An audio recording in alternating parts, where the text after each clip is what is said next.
बिस्मिल्लाहिर्रहमानिर्रहीम।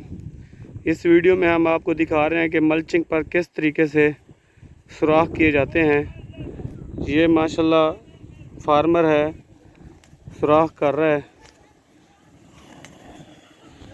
अब ये देखें, आगे एक स्ट्रिप लगी हुई है जहाँ पे आगे एक निशान लगता है कि कहाँ पे सुराख करना है। फिर उसके बाद ये स्ट्रिप निशानदेही करती है कि पौधे से पौधा फासला कितना होना चाहिए। अगर आप 1.5 फुट रखना चाहते हो तो ये जो आगे राड है वो 1.5 फुट का होना चाहिए। अगर 2 फुट है तो 2 फुट का होना चाहिए। फुट का है तो फुट रख सकते हैं।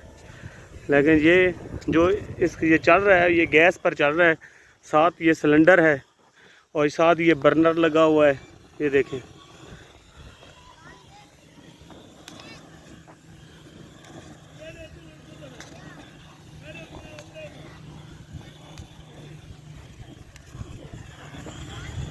ये देखें।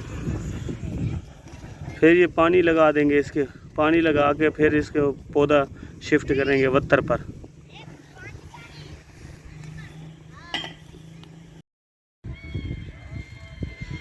पानी लगना शुरू हो गया है। अब ये सेकंड टाइम जो है शिफ्टिंग करेंगे वत्तर पर। सबसे पहले इन्होंने मल्चिंग पर सुराख किया है, उसके बाद इन्होंने पानी लगाया है। अब पानी फर्स्ट टाइम पानी लगा रहे हैं। सेकंड टाइम जो है जहाँ वत्तर होगा सुराख पर, वत्तर आ चुका होगा सही तरीके से वत्तर आ चुका होगा। फिर ये जो है ना पौधे शिफ्ट करेंगे।